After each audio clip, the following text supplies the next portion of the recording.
The text that we have read today is really interesting. I chose it in particular.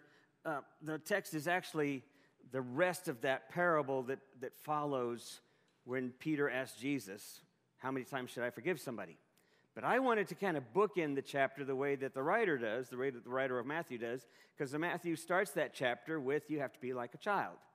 And then he ends that chapter with these crazy parables that are beyond redundant, they're illogical, they're over the top, they're disruptive, and they would have all their listeners pretty confused because of what they're suggesting. So he starts with children and the faith of a child, and then confuses everybody. Now, keep in mind, whether or not Jesus actually said these things in this order is not really the case, because it's a writer who's writing these stories down from what they remember after, several decades of Jesus being gone. So there's a narrative flow here, but it still captures something about the essence of the stories that Jesus told, which was to wake us up, or wake the listeners up, wake his hearers up, wake the community up to something. And in particular, today, it's thinking about this idea, I want to think about forgiveness. So I entitled it, Forgetting to Forgive. And my wife, and Linda, my wife, when she said that, she said, so you're talking about like when we forget to forgive people. And I said, no, I'm talking about how you have to forget in order to forgive people. And she said, well, that doesn't make any sense, because it looks like you're saying forgetting to forgive people. And I said, okay, I am saying that, and I'm also saying the other. And she said, well, that's really frustrating. And I said, well, now you know what it was like to listen to Jesus. And she said, so you think you're Jesus? Anyway, no, I don't. But I think this is really, what I find really interesting about this is this idea of how do we actually wake up? Are we actually sleeping? What exactly is it about about spirituality that offers us a way of changing the world? And how do we change the world if we find ourselves entrapped in the world's patterns? And I use world in a very sort of otherworldly way. I don't mean to do that. But how do we invite transformation if we ourselves always find ourselves caught in the same kinds of conditioned patterns? There's a great book that's out there right now that's called High Conflict. Just came out, I think, last month. It's a really fascinating look at why we get stuck in intractable binaries, which is kind of where we are in our country and a lot of places around the world, sort of like these right and wrong, left and right, you and me, these very binary ways of seeing things. And so anything that's mysterious, like, for example, sexual identity, or kind of being in that place where we're not sure about sexual identity, all of that stuff is so frustrating to a lot of people because it doesn't make sense. And what happens when things don't make sense to us, or when we're uncomfortable? We get mad, or at the very least, we stay uncomfortable. It's a real challenge to live in the place of mystery, to live in the place of this sort of unknown, sort of unknowing, intentionally staying there.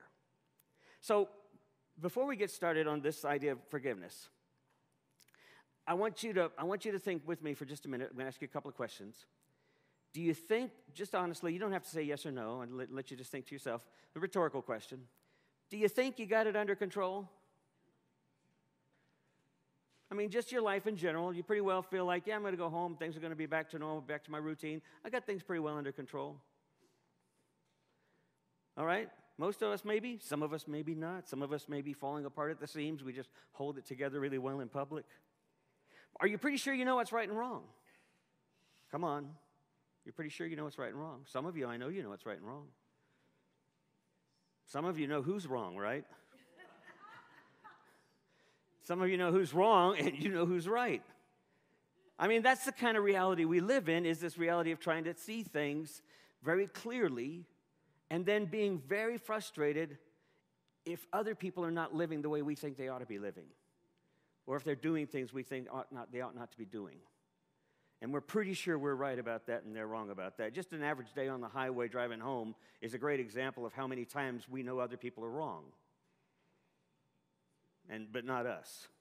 We rarely see ourselves driving. So this little girl is with her mom, and she's been following her mom around the house all day. And so her mom looks down and says, what's going on? And she said, well, Mom, I've been noticing something. And she said, well, what? She said, Mom, I notice you've got some white hair. You have some white hairs in there and mixed in with your other hair. Why do you have white hairs? And her mom, seeing the opportunity here, took advantage of the opportunity and said, well, now, Lisa, you see what happens is whenever you make me mad, whenever you do something wrong and I get upset and I cry, or you do something that I've asked you not to, well, then I get these hairs, they get these white hairs that appear. And she looks at her mom very thoughtfully, almost a little guilty at first, but then she looks at her mom again and she says, okay, how come all of Grandma's hairs are white?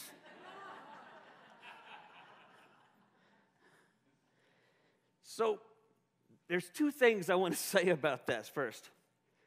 One thing for sure is we know children are honest, right?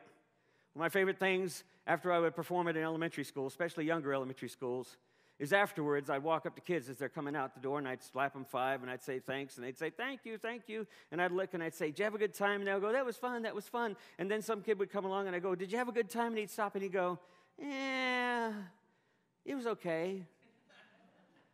And I said, well, did you like the stories? And he said, well, the guy we had last year was better.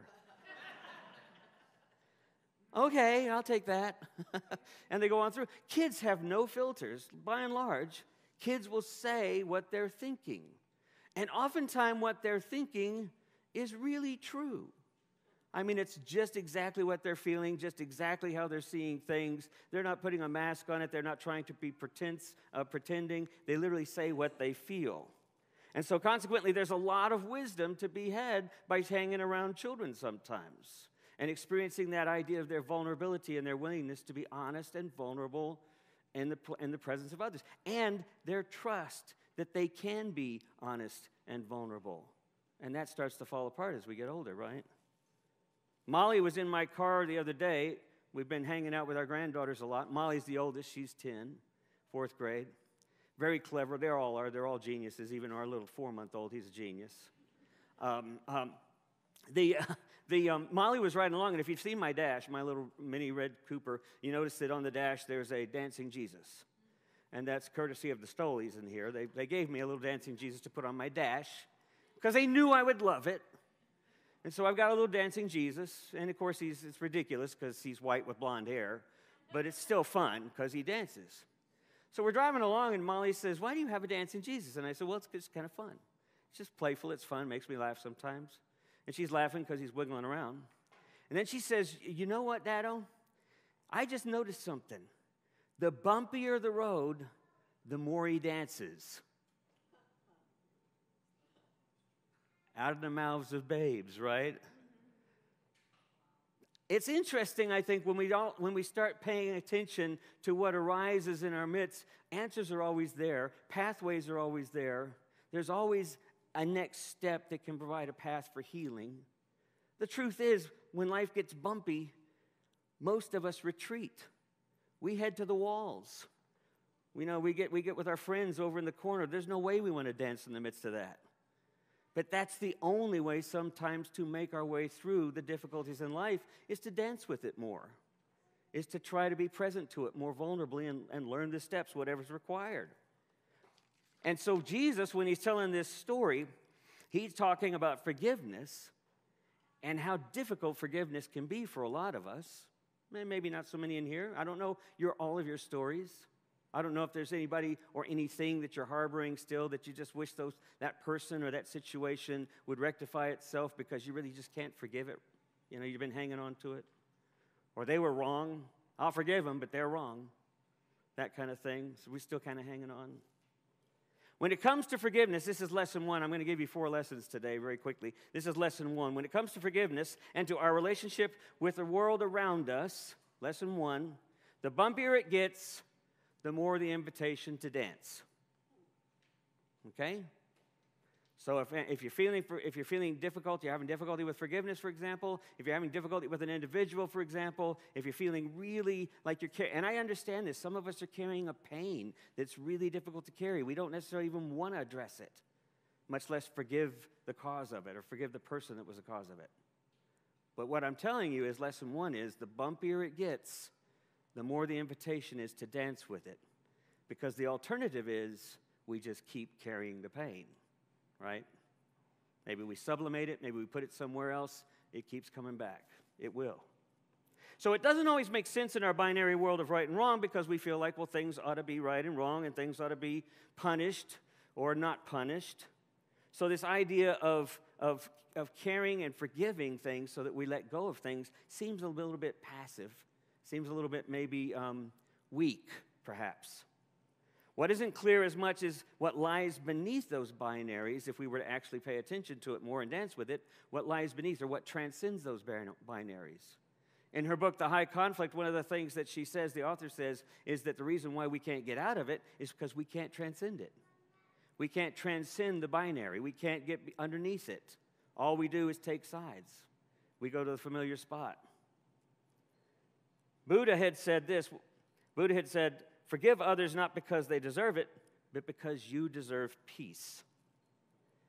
Why would Jesus say you have to forgive someone not 7 times, 77 times 7? You know what that is, right? You done the math. 539 times. Forgive someone 539 times. I don't even want to see that person twice. Right? How many times do I have to think about it to forgive somebody 539 times? How many times do I have to forgive a situation that makes me angry 539 times? How do we do that even? What's the idea behind that? Why would he even make such a statement? So here's a couple of other points, not takeaways, but just some side points. Jesus' whole ministry, his whole life is an example of exaggeration, hyperbole. Everything Jesus does is hyperbole. And who does Jesus represent but the sacred mystery in our life? God, the ground of being, transcendence, sacred mystery. However you try to figure your head around what God is, or how God is, or if God is, Jesus represents that. And when he does, he says it's 539 times you forgive. But when he's walking through the crowd, a woman comes up and just touches the hem of his cloak, and she's healed. He walks over and just says something, and the person gets up and runs off. They haven't walked in years. And then he goes to a crowd of 5,000 people, and there's 2 fish and 2 loaves, and finally, out of nowhere, there's hundreds and thousands of fish and loaves. There's always exaggeration. When his mom says we're out of wine early in his ministry, and they're already drunk. They don't need more wine. But someone says, well, we're just out, top it off. Maybe just another bottle, another carafe. No, dozens and dozens of more wine show up, and it's better than the first wine. That's what Jesus is trying to say, or what his life is trying to say, or maybe what we're invited to dance with if we actually learn how to get mindful and pay attention, is that life is filled with this abundance of redemptive possibility. Forgiveness, giving, connecting with others. It's rich with possibility of experiencing freedom, but that sense of how we get there is hard to do because it requires that we wake up. And waking up is hard to do. So these teachings of Jesus stand in stark contrast to the more punitive ways of understanding punishment or right and wrong in the Old Testament. But it seems kind of ridiculous and unrealistic to say that you could actually do this kind of thing, that you could actually ask forgiveness that many times, that you'd be willing or even want to ask forgiveness. But maybe you didn't catch this either. Who's asking the question again? Peter? What did Peter do? When the chips were down, Peter denied Jesus 3 times, right? Everybody hearing this story knows Peter's the one that did that. They know that story too. So now Jesus is saying to Peter, the one who denied him 3 times, essentially, or who will deny him 3 times. The narrative's already happened. This is in retrospect, right? And saying, you have to forgive someone 539 times at least. In other words, you have to live in a state of forgiveness. That's just the way we live with one another, is in a state of forgiveness. And getting there is really hard to do. You were abused. You lived in an abusive relationship. You were abused like myself as a child. You have this anger towards your parent, towards your partner. At your job, you felt mistreated. You felt unjustly kind of singled out. just think of all the different ways and places in your life you felt like you were wronged. And Jesus is saying, forget about it. Forgive them. Forgive them again and again. Just live in a state of forgiveness. So when I did a camp up in Banff, Canada, I did this camp north of Banff in the Canadian Rockies, a cancer camp for kids.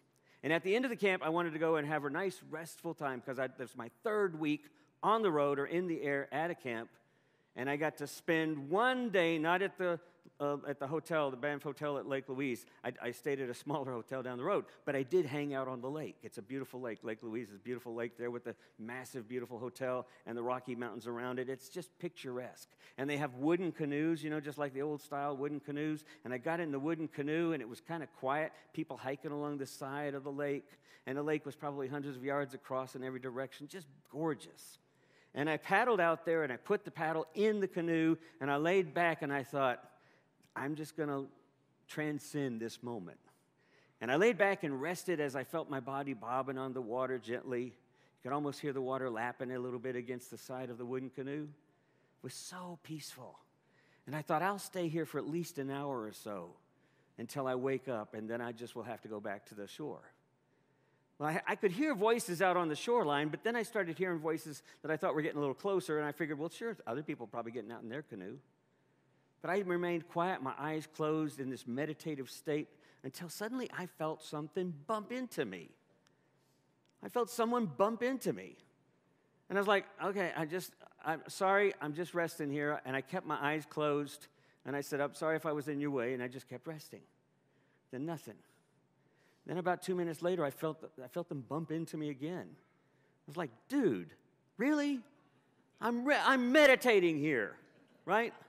And so I'm starting to get kind of frustrated, and I feel a third bump, and I say, geez, really? And I open up my eyes, and I see a wooden canoe there, and I'm bumping into the canoe that's docked up next to a dock on the other side of the shore where I have drifted while I was asleep. And it's empty. And I'm yelling at this empty canoe. I remember going to my supervisor at Bright Divinity School when I was working as a counselor and telling him, he said, what's going on with you in this counseling situation? He said, you just don't seem in it. You don't seem helpful at all. And I said, well, I'm not. He said, well, supervisors are good about that, right? He said, you really don't seem like you're helping at all, and you seem like you're really preoccupied. And I said, well, I'm kind of angry. I'm kind of pissed off about some stuff. And I said, it was a bad day, and I felt like one of my professors gave me he wronged me. He didn't prepare us, and he gave me a bad score, and I've really been working on trying to keep those GPAs high, And I said, I just started my day off wrong. Things aren't going well. And he looked at me kind of smiling, and he said, so you've been angry? And I said, yeah. And he said, well, I can help you with that. And I said, really? He said, yeah. I said, all right, that's great. He said, so you've been angry? I said, yeah. And he said, well, show it to me. And I said, what? He said, show me the anger. I said, well, what do you mean show you the anger? You mean you want me to get mad? No, I just want you to show me the anger. You said anger's been bothering you, and you've had this anger. Show me the anger. And I said, well, I mean, I have it. It's in here. And he said, well, but it's inside you? The anger's inside you? And I said, well, I guess it is. I mean, it kind of comes out. And he said, well, show it to me then. And he picked up a book, and he says, I've got a book right here. I can show you the book. Show me the anger. And I said, I can't show it to you. And he said, I need you to go home and think about this. So he just said, go home, think about it for a while, and then if you can figure out how to show me the anger, come back and show me the anger. And so I thought about it for the next couple of days until the next supervisory session. And, of course, I wasn't angry. I didn't have anything else to be angry about, supposedly. I mean, I got over that bit of anger, and so I went about my work. But then the next week when we showed up for supervisory session, the other students in the supervisory session said, Tom has a problem. And they all looked at me and looked at him, and he said, Tom has a problem.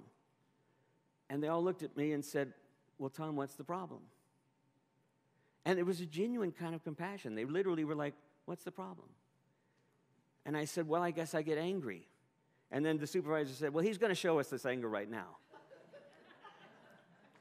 And I said, well, I can't find it. And he said, all right, then, my work's done. I've helped you. You're welcome. Now, it seems ridiculous, doesn't it? Because when you're angry, you're angry. And I know when I'm angry, I'm angry. But the truth is, it's just an empty boat. The truth is, it's just an empty canoe. The only thing that's doing the anger is me. It's not their fault that I'm angry. I'm just blaming them, but it's me doing the anger. And as long as I got someone to blame, it feels like I've got a relationship that I can kind of let that anger go for a while. And I can live in this toxic kind of reality because that's what it is. But that's what we're invited to wake up from, right? And it's hard to do. It's really hard sometimes to do. But this is what Jesus is pointing to when Jesus is saying, forgive someone 77 times 7 times. And he's basically saying, live in this life of abundance. So I listened this past week to this author, to this writer, and she runs a restorative practice out of Washington, D.C., but she's from India, and her name, you might have listened to her if you listened to the 10% podcast. I know some of you all in here have been listening to that. If you haven't been listening to it, I invite you to. It's a wonderful podcast. Dan Harris, a former anchor with ABC.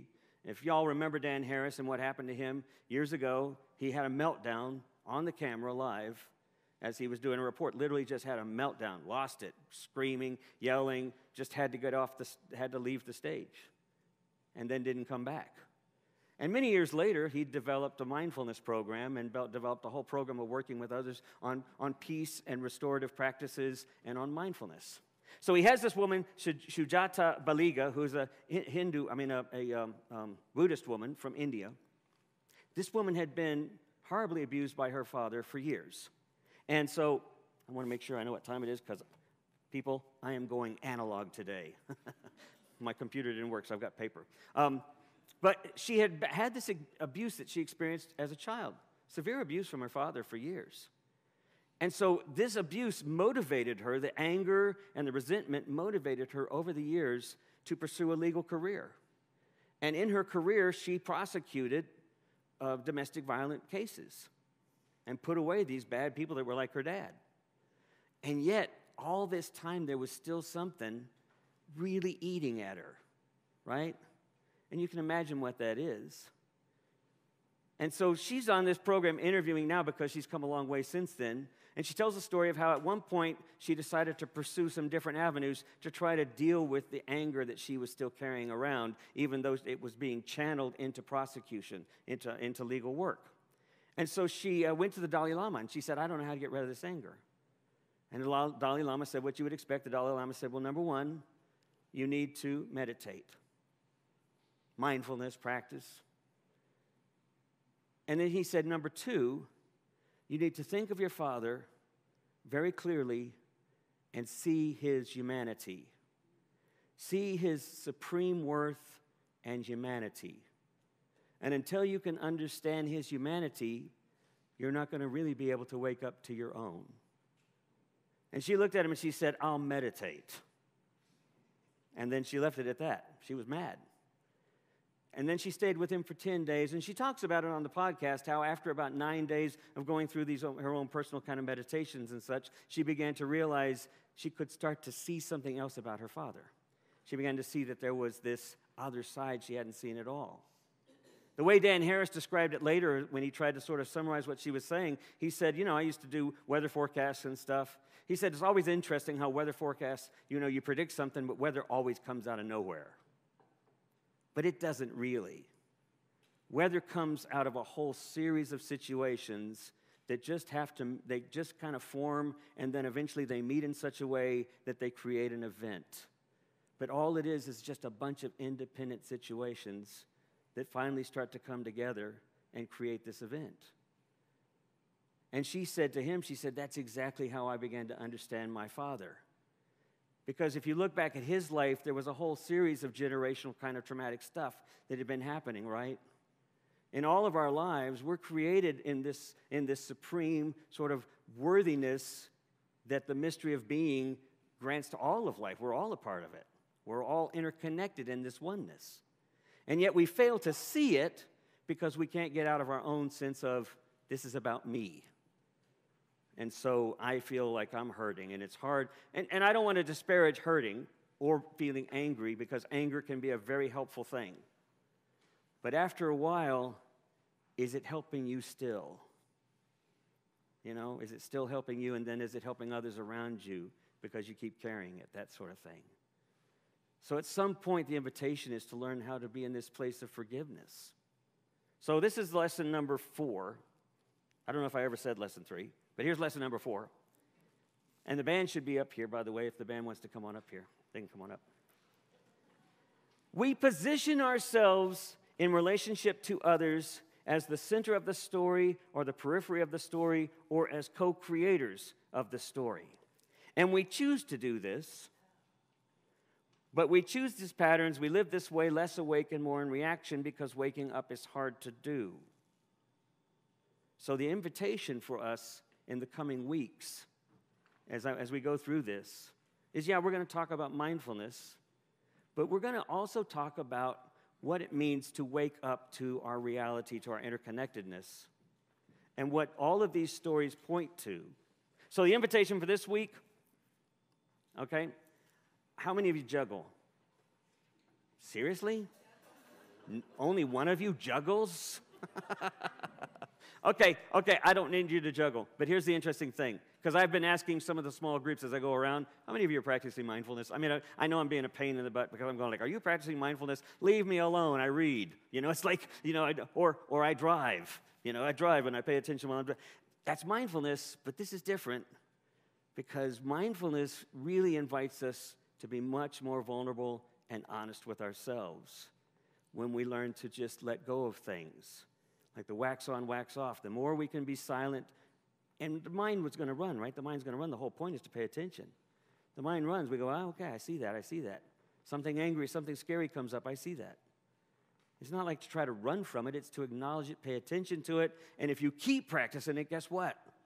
It becomes less in control of your life. Because now guess who's in control? You are. You're taking charge.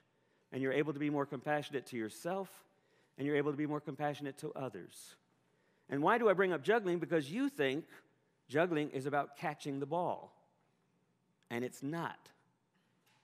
Juggling's about knowing how to throw the ball. And we always worry about we got to catch it. But in order to learn how to throw the ball, you have to pay attention more. Forgiveness is not about letting go of things and just saying it's okay. Forgiveness is practicing being okay with yourself deeply enough, mindfully enough, that pretty soon forgiving others becomes second nature. Amen.